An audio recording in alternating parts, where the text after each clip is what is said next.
नमस्कार। आपका अखबार के YouTube चैनल पर आपका स्वागत है। मैं हूं प्रदीप सिंह। कहते हैं कि आदमी का किया हुआ पाप लौटकर इसी जन्म में, इसी जीवन में उसके सामने आता है और उसको भुगतान करना पड़ता है। अरविंद केजरीवाल की बात कर रहा हूं, आम आदमी पार्टी के राष्ट्रीय संयोजक यानी अध्यक्ष मानिए, दिल्ली के मुख्यमंत्री। जिस तरह से अन्ना आंदोलन में मैं कई बार कह चुका हूँ, आप लोग जानते भी हैं कि उन्होंने और उनके साथियों ने अन्ना हजारे को बेवकूफ़ बनाया, इस्तेमाल किया उनका। जब इस्तेमाल पूरा हो गया तो उनको उठा के दूध की मक्खी की तरह निकाल के बाहर फेंक दिया और उस आंदोलन का फ़ायदा उठाया और राजनीतिक दल बनाया। इसके आगे जो किया अरविंद केजरीवाल ने, वो उससे बड़ा अपराध था कि उस आंदोलन को खड़ा करने में, उस राजनीतिक दल को बनाने में, अरविंद केजरीवाल को नेता के रूप में प्रोजेक्ट करने में जिन जिन लोगों का हाथ था, जिनका योगदान था, आम आदमी पार्टी के लिए फंड जुटाने में जिन लोगों का योगदान था, संगठन बनाने में जिनका योगदान था, देश के विभिन्न हिस्सों से तमाम लोगों को जोड़ने का जिन्होंने काम किया, उन सबको एक एक करके अरविंद केजरीवाल ने बाहर का रास्ता दिखाया। ज़्यादातर लोगों ने उसको धीरे धीरे स्वीकार कर लिया कि यही हमारा प्रारब्ध था, यही हुआ। किसी ने विरोध करने की या उसके बाद विरोध में बोलने की ज़रूरत नहीं समझी। जो राजनीतिक रूप से सक्रिय हैं, जैसे योगेंद्र यादव, वो भी अरविंद केजरीवाल के विरोध में नहीं लेकिन समर्थन में कई बार बोलते हैं और ये बताने की कोशिश करते हैं कि वो पिछली बात को भूल गए हैं और उनको ये याद नहीं। लेकिन एक शख्स जो इस छल को, इस कपट को, इस धोखे को, इस विश्वासघात को भूला नहीं है, वो हैं कवि कुमार विश्वास। उनको राजनीति से उससे पहले कोई लेना देना नहीं था। आंदोलन में जुड़े, आंदोलन का एक प्रमुख चेहरा थे। उनकी वाक्पटुता, उनका जो भाषण का कौशल है, उनका बोलने का, उनकी जिह्वा पर जिस तरह से सरस्वती विराजमान रहती हैं, उसका फ़ायदा अरविंद केजरीवाल ने पूरा उठाया और दिल्ली ही नहीं, 2017 के पंजाब के चुनाव में भी उनका इस्तेमाल किया। और उसके बाद जब अरविंद केजरीवाल को लगने लगा कि कुमार विश्वास अगर और कुछ समय तक पार्टी में रहे तो उनका कद, यानी अरविंद केजरीवाल का कद छोटा हो जाएगा। इसीलिए आपने ध्यान दिया होगा कि कुमार विश्वास जब भी जिक्र करते हैं ट्विटर पर, सोशल मीडिया पर अरविंद केजरीवाल का, तो वो बौना कह के संबोधित करते हैं उनको। तो व्यक्तित्व से तो निश्चित रूप से अरविंद केजरीवाल बहुत बौने हैं, लेकिन उनकी छल कपट और धोखा देने की जो ताकत है, वो 100 कुमार विश्वास मिल जाए तो भी वो हासिल नहीं कर सकते। ये कुमार विश्वास को भी स्वीकार करना चाहिए कि उसमें कोई मुकाबला नहीं है। उसमें अरविंद केजरीवाल जो है हिमालय पर्वत है और जो है कुमार विश्वास उनके आसपास कहीं ठहरते नहीं। तो किस तरह से 2017 के चुनाव में अरविंद केजरीवाल खुद मुख्यमंत्री बनने की तैयारी में थे पंजाब में।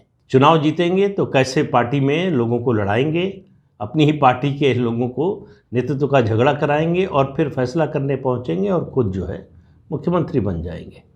लेकिन इससे पहले कि उनकी पार्टी के लोग समझ पाते, उनकी पार्टी के नेता उनको समझ पाते, पंजाब के मतदाता ने समझ लिया अरविंद केजरीवाल को। और पंजाब में उस समय जितने ओपिनियन पोल आ रहे थे, जितने राजनीतिक विश्लेषक थे, सब कह रहे थे कि आम आदमी पार्टी सत्ता में आ रही है। कुछ ओपिनियन पोल तो उनको 117 में से 100 सीट, 90 सीट भी देने को तैयार थे। आई 22 सीटें। और उसके बाद 2019 का लोकसभा चुनाव हुआ तो जो 2014 में 4 लोकसभा सीटें आई थी, वो घटकर 1 रह गई। अरविंद केजरीवाल को पंजाब के लोगों ने स्वीकार नहीं किया, चाहे वो विधानसभा का चुनाव हो, चाहे लोकसभा का चुनाव हो। लेकिन अरविंद केजरीवाल के मन में वो जो लालसा है, मैंने पहले भी बताया था कि एक राज्य ऐसा मिले जहां पुलिस हो। पता नहीं क्या उनके मन में है कि अगर पुलिस मिलेगी तो क्या करेंगे, दूसरे राज्यों पर चढ़ाई कर देंगे, सारे नेताओं को गिरफ्तार कर लेंगे, क्या करेंगे, ये समझना मुश्किल है। लेकिन आज ANI से बातचीत में जो बात कुमार विश्वास ने कही, वो बहुत ही विस्फोटक बात है और बड़ी गंभीर बात है। देश की एकता और अखंडता की दृष्टि से बहुत महत्वपूर्ण बात है। उन्होंने कहा कि 2017 में ही अरविंद केजरीवाल कह रहे थे उनको, जब ये लोग समझा रहे थे कि भाई जो खालिस्तानी तत्व हैं उनका साथ नहीं लेना चाहिए। और कुमार विश्वास ने इस इंटरव्यू में कहा है कि मैंने ये भी कहा कि ये 2020 का रेफरेंडम आ रहा है, खालिस्तानी तत्व जो है वो पाकिस्तान की आईएसआई के समर्थन से जो है यहाँ एक अभियान चला रहे हैं, इसलिए उनके साथ जाना या उनके साथ दिखना ठीक नहीं होगा। अरविंद केजरीवाल का जो जवाब था, मुझे नहीं लगता कि कोई इस देश का नेता, वो चाहे जितना गिरा हुआ हो, चाहे जितना सत्ता का लोभी हो, इस तरह का बयान दे सकता है जो कुमार विश्वास ने एएनआई को बताया है। कुमार विश्वास ने कहा कि अरविंद केजरीवाल का जवाब इस पर था कि तू चिंता मत कर, मैं पंजाब का मुख्यमंत्री बन जाऊंगा इनको आपस में लड़ाकर। तो उन्होंने कहा कि जब खालिस्तानी तत्वों की बात की तो बोले कि और कुछ नहीं होगा तो अलग देश हो जाएगा तो उसका पहला प्रधानमंत्री बन जाऊंगा। अब आप देखिए, देश के विरोध में कहाँ तक जाने को तैयार हैं एक बड़े राज्य का मुख्यमंत्री बड़े से मेरा मतलब है दिल्ली से बड़े राज्य का मुख्यमंत्री बनने के लिए। कितनी छटपटाहट है, कितनी बेचैनी है कि वो पंजाब को देश से अलग हो जाए, ये स्वीकार करने के लिए भी तैयार है। इस तरह की मानसिकता के लोग। और 2017 में सबको पता है, जो खालिस्तान इंटरनेशनल यूथ फेडरेशन था उसके गुरदयाल सिंह पदाधिकारी, उन्होंने आम आदमी पार्टी के लिए प्रचार भी किया था। ये भी खबरें हैं कि 2017 के चुनाव में खालिस्तानी संगठनों ने आम आदमी पार्टी को पैसा भी दिया था। अब इसका कोई प्रमाण तो होता नहीं, इसकी चर्चा होती है, उनके बयानों से पता चलता है और उनसे करीबी उनकी सहानुभूति से पता चलता है। जिस तरह से खालिस्तानी तत्वों की भूमिका जो किसान आंदोलन में थी उस पर अरविंद केजरीवाल की चुप्पी थी, उससे भी जो है एक शक मन में पैदा होता है। लेकिन कुल मिलाकर बात यह है कि कोई शख्स, कोई नेता इस हद तक जाने की सोच भी कैसे सकता है जो अरविंद केजरीवाल सोचते हैं। इस बार भी अरविंद केजरीवाल के इसी रवैये पर पहले कांग्रेस ने हमला किया कि आम आदमी पार्टी के नेता जो है वो खालिस्तानी तत्वों के यहाँ दिखाई दे सकते हैं। और आज प्रधानमंत्री नरेंद्र मोदी ने पठानकोट की रैली में कहा कि आम आदमी पार्टी कांग्रेस पार्टी की कार्बन कॉपी है।